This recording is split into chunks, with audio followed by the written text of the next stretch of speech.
whatever they're having a hard time with, you got to validate it as real. And just most importantly, don't avoid it. I think so many of us try to avoid the emotions. Yeah. I run into the emotions. Like Yeah. I always compare it to like, if you see a house is on fire, everyone else is going to run away. Well, I'm saying run into it. Like run into their emotions and get because what it also get on the sales perspective, when they share those stories with you, you've now bonded it. You have that, yeah. And everyone else is talking about price or placement or availability or floor plans, and they're talking about their uncle and his, he used to play the piano on Christmas morning. Yes. And then they're talking about, the apricot pies that the grandma used to make. And now they're bonding with you at a different level. Yeah. Have you spent 30 minutes earning that trust and earning that legacy? Absolutely. But what it's going to help, it's going to differentiate you in the sales process because you're having a real conversation. Yeah. And I will say this. The last part of that answer is make sure you answer what they need help with.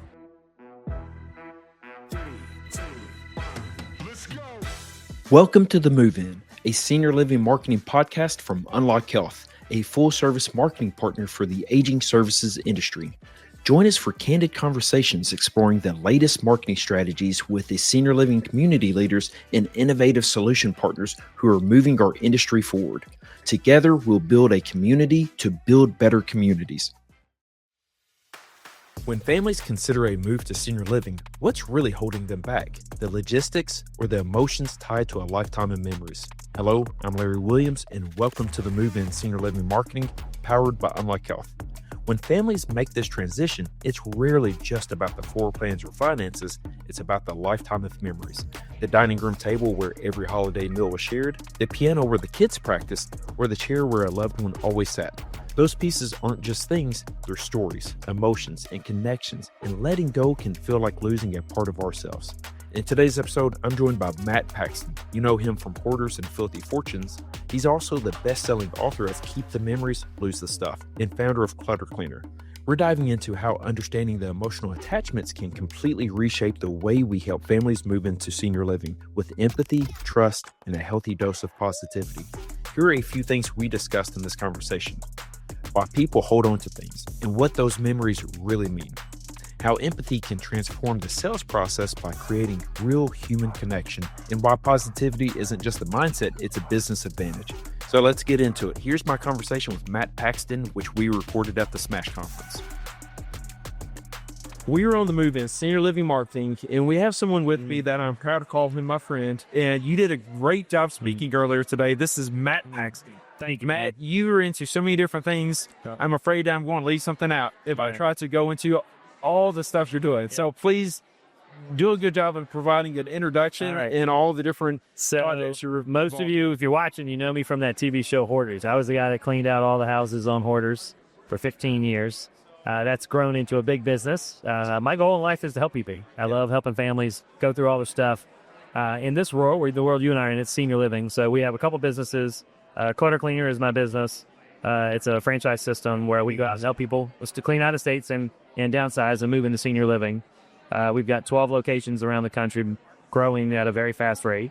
And then I'm on a new TV show called Filthy Fortunes on Discovery, and that's kind of a mixture of Hoarders and American Pickers. And it features me and my guys from Clutter Cleaner, my original 4 dudes from my team 15 years ago. The original 4. The original 4 dudes that we would literally not have enough money for gas when we started this business. Isn't it funny so many stories start like that? Oh. It's just like this passion and just building. Dude, we got a Saturn View that 4 of us would ride in, and then we'd fold the seats down and put the trash in it, go to the dump and dump it for free. Yeah. And we'd take our Clutter Cleaner shirts off and put on a blank t-shirt so we could get in there for free. Oh, sure. I mean, like, it was the most cheapest way we could run a business, but we were honestly doing the same business we're doing now. Yeah. It's just a much bigger business. And then I wrote a book. I think the one to help many people know, I wrote a book called Keep the Memories, Lose the Stuff. And it's a really good book helping families just understand how to let go of stuff. I love that. And I appreciate you providing the service. So many people will need to understand all the emotional decisions that go beyond all the stuff. Well, and that's what we talked about today in the keynote. I mean, like, people, it's easy to, a lot of my clients come and say, oh, I'm ready to move into senior living, just got to go through my pictures. And then you can't understand why they're stuck, why they can't go through the pictures. Sure. And it's a lot of complications, and I think we said real quick today was like, people forget. And if I sum up 15 years of being on the TV show Hoarders, the one thing I can tell you is people hold on to stuff because of the memories and the emotions attached to it. It's not the stuff. You don't care about, like, the chair. You care about the person that sat in the chair. Absolutely. You don't care about the table. You care about the people that sat at the table. And I could dumb that down at a much higher rate, but I mean, like, at the end of the day, that's why we hold on to stuff. And so when I used to walk into a hoarder's house, I'd be like, 20 years ago, you'd be like, oh, what's wrong with you? This house is disgusting. This is so gross. And now I walk into a hoarder's house and I'm like, man, you had a really big family, didn't you? You must have had a lot of love in your family. And it sounds so silly, but it was a mindset switch that we go to, and all my employees have gone to it. And you see the client be like, yeah, I did. Yeah. I mean, great. Tell me about that family. That's awesome. I love that. And then you just listen. So instead of like hitting that hoarder with, man, your house is gross, it's so disgusting, I'm saying, wow, you got a cool family. Tell me about your family. And then they tell us all these incredible stories. Yeah. And you did such a good job in the presentation earlier today that you were speaking about it at lunch. Yeah. And like a lot of like really high remarks about your presentation. We were talking about some of that. Even in this phase of life, how we keep hanging on to things because there is that connection with the memory. And so that just grows over time. I found my skateboard the other day. I found my skateboard from 1993. Nice. I did 1992. It was a Tony Hawk skateboard. I thought it was really cool. I didn't want to let go. Yeah, I understand. And my son goes, well, can you ride it? And I go, sure. And I go to ride. I've carried this thing to probably 6 houses. Yeah. Since I rode it. And I can't, let's be really clear. I keep it because I thought I was really cool when I rode a skateboard in middle school. Right? I'm now a 50-year-old man. You're still really cool. Thank you. Yeah. But I'm not that cool. And my boys are all in middle school. And they were like, Dad, if you can ride it, you can keep it. And I was like, okay. And so I get on the skateboard. I made it like 2 feet. And I thought I was going to fall off and kill myself. So I'm like, all right, we'll take a picture of it and get rid of it. Yeah.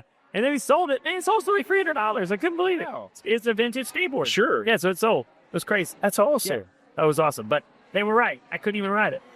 So why am I holding on to it? Yeah, but we do that. We make these emotional connections. And I mean, we talked about families before we started this conversation.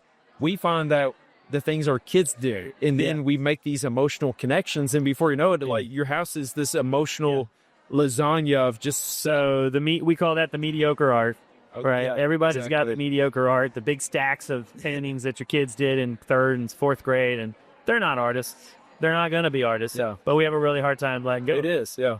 And what we found with our clients is like, actually, we feel guilty for not being there because we're out working, right? We're out doing our own lives. We feel so guilty for not being there for everything, and so we don't want to let go of the stuff. Yeah. Like it always, I'll say this, no matter what house we clean, if you understand the trauma and the logic behind it, it always makes sense. Like no matter how weird it looks on TV, if you're watching TV, or in real life. But if you truly understand that client, it always makes sense. Yeah.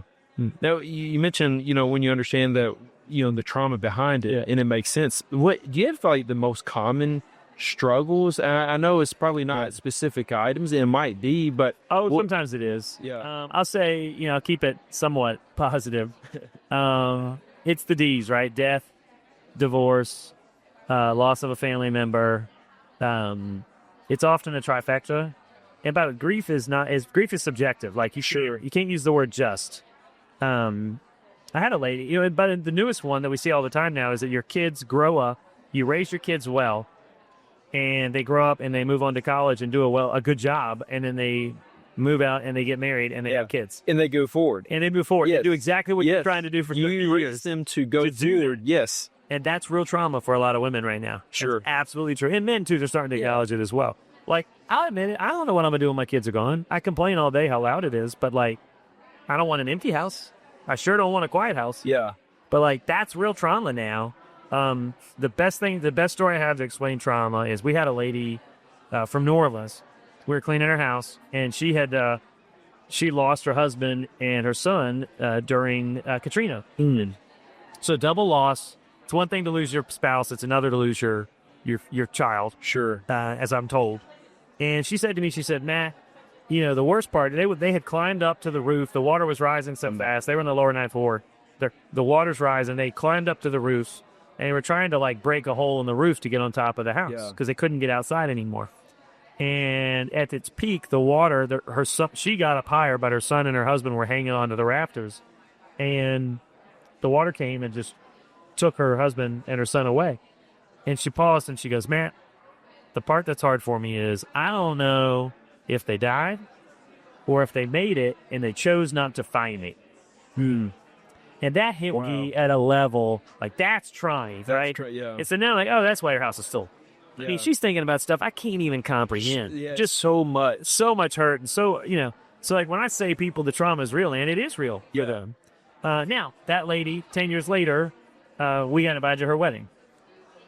Right? amazing. So there is good at the end of that storm. But man, sometimes it's hard to get there. Yeah. And everybody has, whether it's that big T trauma or the little T trauma. It's all valid. Yes. And you're exactly right. It's all valid. And sometimes I feel like we rank that trauma and say it's acceptable if this. I had a lady, not this. I had a lady who said she was really upset about divorce. And I remember I said, all of this over just a divorce? Yeah. And I felt so bad that I said just. Because I basically judged her trauma. And then a couple of years later, I got divorced, and it all made sense to me. Yeah. And I ended up calling her apologizing. And she laughed. She goes, yeah. She goes, I read in the newspaper you got divorced. She goes, I had a feeling. And I felt awful. Yeah, sure. I felt awful for her because I had totally judged her trauma. Trauma's valid. It's real. And it's valid for everybody. Yeah. But a lot of the stuff we hold back, most of it's from trauma, but at the end of the day, it's because we lost love or we lost the person that we really care about. And we think about this on the senior living side, which is it's such an emotional process. And, it's the stuff, it's the memories, it's the change. Yep. Fear of change. And a fear of change, moving and lack of control. And sometimes I'm sure it's also just that control element. And so that being said, this is a senior living marketing and sales podcast. What's your advice to marketing and sales team on how to manage some of these complex emotions as people are really, I'm sure, see the benefits of moving into a community, but at the same time, they're struggling with the idea of moving away from what was. So it's still safe, right? We're here to help people. Sure. But we make our living selling into communities. Yeah. So it's complicated. First thing I would say is you got to listen, right? And I get right into it. I say, okay, well, like, what do you think's holding you back? And I just want to know. Yeah. Like, so I start to get in the question, and like, if they don't know, I ask little weird questions. I'll be like, hey, where was the Christmas tree? Yeah. That's one of my favorite toys. I'll say, where'd the Christmas tree go in this house? And then they'll tell you a 20-minute story. And I said, oh, this is the dining room table. Tell me about, like, what's your mom's best meals? Right? And I really blanket questions like that. Because what happens is when you ask these questions, they start telling you everything else, right? Sure. You find out he's passed away. You find out his mom. But you find out pretty quickly and then I just say, okay, hey, if you could move in tomorrow, what would you do? Sure. And they get stuck. But I think at the end of the day, you got to listen to it. You got to like validate it. Like whatever their ability or floor plans, as they're talking about their uncle and his. Yeah, he used to play the piano on Christmas morning. Yes. And then they're talking about, the apricot pies that their grandma used to make. And now they're bonding with you at a different level. Yeah. Have you spent 30 minutes earning that trust and earning that legacy? Absolutely. But what it's going to help is it's going to differentiate you in the sales process because you're having a real conversation. Yeah. And I will say this.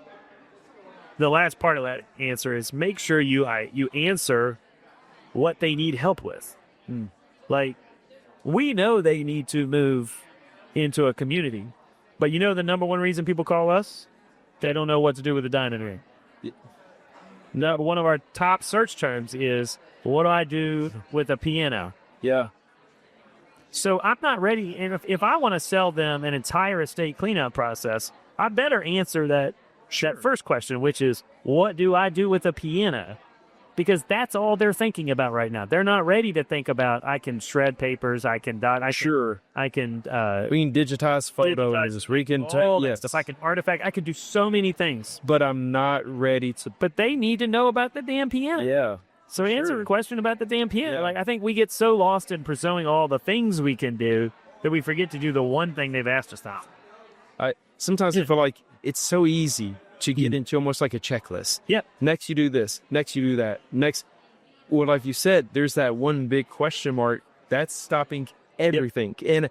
And, I spoke with a group a few weeks ago about emotion, like empathy is the superpower when it comes to sales. Amen. And you have to have the empathy to start where they are in this process. And I don't see it going anywhere else until you have that empathy, so you can be with them where they are in this moment. We have a saying, this is someone's grandma, treat them as if it's yours. I love that. Right? I'll say that again. This is someone's grandma, treat them as your grandma. Yeah. And, I mean, how would you answer that question to your grandma? Yeah, but yeah, we are 100% empathy. We're all about earning trust.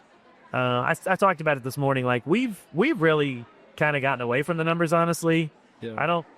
I do track a bunch of metrics, but I don't want to talk about them as much. Sure. I want to know, did you help a family today? Did you help the family for what they called? And did you find out what other help they need? Mm-hmm. That's literally the two metrics I want to know. I just want to know, did you help for what the one thing they called about? And then what else do they need help with? And if we figure that out, then we're going to be okay. Yeah, everything else is good. The money will come if you help them. If you don't help them, you're not going to get it that close. Yeah, remind me what your grandfather told you about. My grandpa, so I started this whole business 25 years ago. It was actually 26 years ago this year. And my dad, my stepdad, both my grandfathers, they all passed away in 1 year. And I had to clean all the houses. And it was really awful. And I was in like the third house at that point.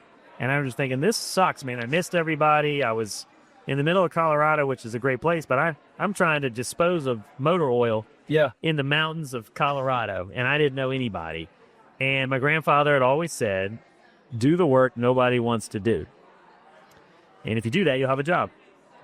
And he said, if something really sucks, that's a good job. Yeah. And that's what it was. And it's still my business plan today. I do the work nobody wants to do. But I say you now do that work, but I feel like you're also a memory archaeologist, or a part-time therapist where you're bringing the heart to it. And it's not a transactional, let's get this stuff. So I learned this working at Little Caesars when I was 16. Okay. I'm excited. They made us answer the phone with a smile. And they always, you got like bonus. I got like a stuffed animal from Little Caesars because pizza. Answered pizza. I answered the phone with a smile. And I've taken that into my training now. Yeah. I mean, I'm in a house, right? Someone's dad just died. They have had a flooding. Grandma's just gotten her phone taken away. Might have her phone taken away. Might have her car taken away. Sure.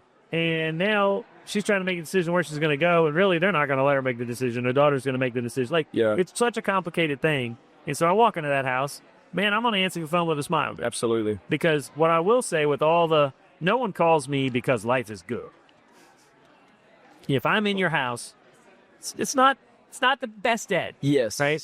But I can make it a great day. And so we make sure all of our technicians, they are there to answer that phone with a smile, to make it a great day. And we hire based upon, honestly, we hire based upon positivity. Sure. And if you complain, I don't want you. You're not going to work for me. Yeah. I believe all of this negativity is an opportunity for us to shine. And so I walk into this chaos and this storm with a swagger. Yeah. You saw me jump on the stage today. You did. Let's do this, man. I love it. With the jacket. It's super with the jacket. It's super positive. It's super this is such an opportunity to help a family. And so I think when things are really, really tough and really, really bad, that's when I think we can do our best. And so I really believe there's this lowest point, and you build them up from there. I don't remember who was with me when things were good. I remember who was with me when things were bad. Yeah. And I want my brand to be something that people remember. And I think that's a story for all businesses. When things are going bad, it's not the time to wave the white flag. Don't surrender. This is the time you can lean in, and this is when you can become a hero. Yep. Digging deep. When someone says, I'm not ready to make a decision in the sales environment, they're quitting, right? They're getting sure. They're like, this is just too hard. I say, great, no worries. We're here. Yeah. I'm ready when you're ready, but don't worry about it. I'm good. It's going to work. And then I'll send some food or something, and then back off. Yeah. And it works. They come back. Then if the client was supposed to be yours, they'll be yours. I 100% agree with that. And if they never were supposed to. But in it, even if they didn't, you provided a great service, and you provide some good in the world. So guess what our number one competitor is? I got to ask. Families doing it themselves. Yeah, sure. Okay. Families are like, nah, you're too expensive. We're going to clean the house ourselves. I say, great. Here is literally 100 steps on how to do it. And here's all my resources. I should give it to them. Yeah. Because if they weren't going to hire, if they're going to do it themselves, then we never were going to be hired. And I'd rather be the person that provided those resources. Yeah. But most of the time, they're going to get 10 minutes into it and be like, woo, Never mind. never mind. Let's see, who am I going to call? Oh, the guy that gave us the bus I had to do it. Please, somebody. That's when the white flag gets waved. But, I mean, that is our belief. Like, we give it all. Yeah. Like, give it all away, man. And if they're not yours, they never were going to be yours. Well, and I think when it goes to a business element, is just taking that off their shoulders, and so they don't have to worry about it. Yeah. And then a very emotionally charged decision to be able to hand that off and let someone else guide that, a professional. I think that goes above and beyond. And it kind of like one question I have for you, you mentioned about we spoke about empathy in the sales process and listening and how important that is.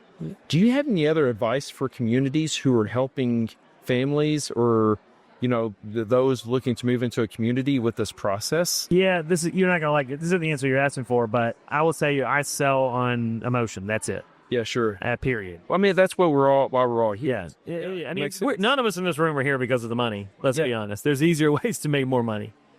But the first question I asked is, what do you want this to look like when it's done? I say, what's your finish line look like? And so I find out what their emotional needs are. Yeah. So I literally, every house, what should this look like when we're done? And I go, and how do you want to feel when this is done? Yeah. That's how I start every sales process. After I ask about the Christmas tree, right? When we get to business. Yeah. So, think about that. I've asked about the Christmas tree. I've asked about the Thanksgiving dinner. I'm saying, wow, the house is so beautiful. Everything here is so great. And then I get to, okay, it's time to talk business. You know how much this is going to cost.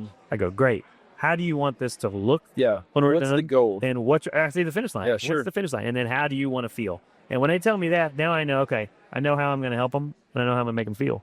And then we don't really talk about price. As far as resources go, shameless plug here, man. My book, Keep the Memories, Lose the Stuff, is it's great. Very helpful book. I think it's good for families. It's in general incredible for families. Whether it's like myself and the sandwich generation, for really anybody. Well, it's written for both, right? It's written for mom and it's written for the oldest daughter, but it celebrates both sides. And so I think what I really want to make people understand is like, reach out to those resources. And then I think most importantly, what are the community's going to have really good resources. If you're a community listening right now, like reach out to your local move manager. You've got 2 or 3 on your Rolodex. Yeah. Let them help you. Or reach out with your realtor. There's 1 or 2 realtors you really trust. You got 8 on your list, but use the 2 you actually like and trust, right? So, and most of those move managers and realtors work together. Like, let the families meet with them. I mean, I don't think communities should have 8 move managers and 8 realtors on their list. There should be 2 or 3. And if we're on it, great. If we're not on it, that's okay too. If we're not right for your community, that's fine. But like, let it lean on your resources. I mean, my God, we're having this podcast in the middle of a trade show. Yeah. Right? The resources are here. They're around. They are here. I really rely on care managers quite a bit. I rely on placement groups, some more than the others. I mean, there's so many people that have been dedicated their life to helping seniors. Like, don't keep it all in house. Get that tight knit group that you trust on your team, and then work with them as a team. I mean, there was a community I worked with in Richmond that they would meet with us once a month.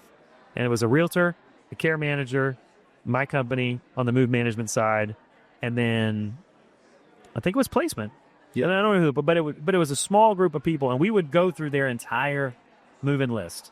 And we'd go through, okay, I can help with this. I can help with that. I can help with this. And we would meet with that moving coordinator every month. Yeah. And it saved us all a lot of time, and it gave the families a lot more help.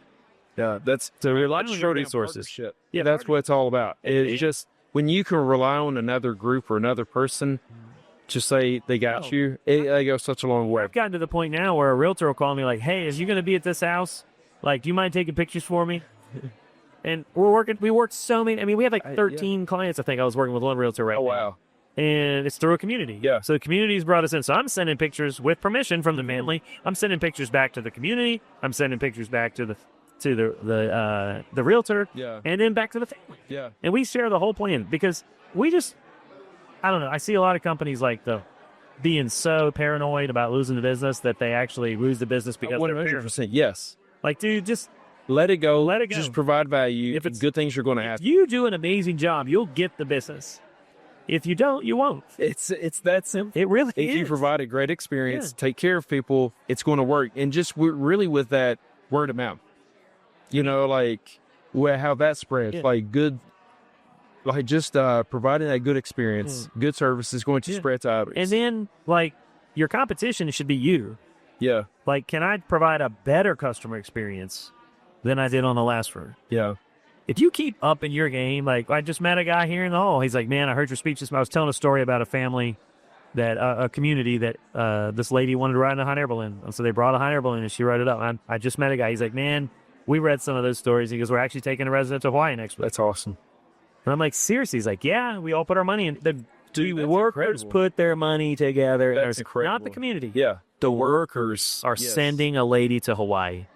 Like, how cool is that? And don't you think that positive story is going to make us work? Yes.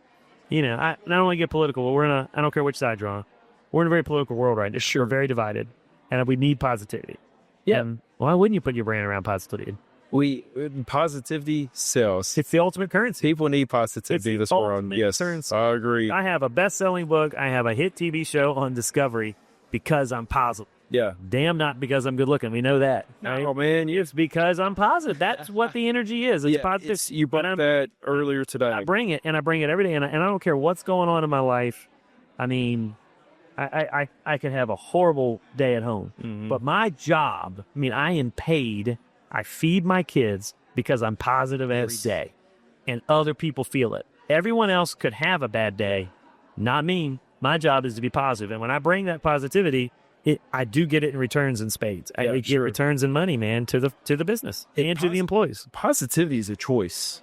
100%. And I think about we're going. Say that again. Positivity is a choice. And I say the older I get, the more I appreciate having more of that stoic mindset of like just focus on what you can and cannot control. And positivity is one of those. And so it's complaining. Yeah. Complaining is a choice. You're exactly I say right. that to my kids. My kids hate that I say I want to take that one, Matt. I'll take that. I'm taking that one back to Tennessee. I mean, it's all a choice, man. Every negative feeling and every positive feeling is a choice. Yeah, when we wake up every day with that option. If you take it with you, if you leave the house and you started positive, then you're gonna get to work and you're gonna keep it positive. Yeah. And then your kids are gonna be more positive at school. Like it sets the temp. Trust me. I tested. I got 7 kids, y'all. Like I test it every day. I know what works. If I let everybody fall apart, then everybody has a bad day. And I come in with stupid music. I come in with that song from the Nappy Roots. Gonna have a good day. I love that. Whenever anyone's in a bad mood, I blast that on my phone, and they're like, "Get ready for it." Oh, shut up, Denny. And I'm like, nope. And even it's funny. What I learned with kids is they'll kind of roll their eyes, but you see a little smirk. Yep. Oh, they like it. Yeah, a little smirk. They want to admit that they like it. Okay, so why can't our clients be the same way? You're exactly right. Just again, I think about the word experience. What experience are you providing when it's all said and done? I always say to treat Jim like your grandma. I talk to the client like she's my grandma. Sure. And I have fun. Yeah. And I'm telling you, I teach my team to have fun. Like it does. Well, I don't think we meant to go this way, the positivity, but like I think it's the most powerful tool you could have in your toolbox. I agree. Because everyone else is going to be beaten down by the world. And if you're the one that comes in positive, they're not going to care what your price is. Yeah. You know, unless they absolutely every dollar matters. And then most likely, you're not going to win the business anyway. Yeah, exactly. I am never going to be the cheapest guy in the room.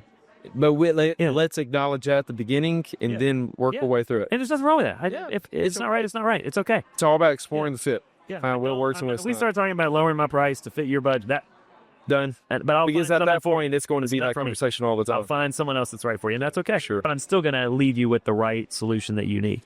Matt, you're the man. I appreciate you. Hey, where can people find you? I want to hear this. The business is cluttercleaner.com, cluttercleaner.com. Instagram, LinkedIn, best way to, I am Matt Paxton. Honestly, if you're listening on this from business side, LinkedIn's the best way to get me. Yeah. I am Matt Paxton. And reach out, man, if you need me for an event, if you need me to need help from a client, or you just want to ask me a question. I mean, it's how you know, Matt. Yeah, 100%. Last year, we met at this podcast. You said about the events. I will second what you just said because, like, you make people laugh, cheer. You might get some some tears out of it. Yes, and so it was a great presentation. So I'll second what you just said, and definitely encourage anybody who's looking for a speaker in this space to reach out to me. Well, let me tell everybody here. Keep listening to this podcast. I think this podcast is a stone cold winner podcast. I think it's going to get bigger and better. And this is a podcast I listen to every week. See? Whenever you release an episode, I watch it. Dude. LinkedIn thinks we are best friends. That's right. I'll take it. And I love it. Yeah. I mean, we're at Spanish 2025. I got to say, man, I have so much business with everybody in this room now. Yeah. And I've been coming for 2 years. Don't forget to network, y'all. That's what's all about. I appreciate you, Matt. Thanks for having me. All right, man. See ya. What a powerful conversation with Matt Paxton, someone who's not only helped thousands of families let go of stuff, but he's redefining what empathy and service really look like in senior living. Before we wrap up, here are 3 takeaways from our conversation. First, lead with empathy. Take the time to ask the right questions and really listen to the stories behind the emotions. That's where trust begins. Second, focus on the real need first. Families often feel overwhelmed by everything they have to do, so meet them where they are. Solve the problems that matter the most in the moment. And third, choose positivity every time. Positivity is a choice and one of the most powerful tools that we have to help families through this change. A huge thank you to Matt for bringing his heart, humor, and experience to the conversation. And if you haven't already, check out his book, Keep the Memories, Lose the Stuff, and connect with him on LinkedIn or at cluttercleaners.com. And until next time, let's go create some meaningful connections.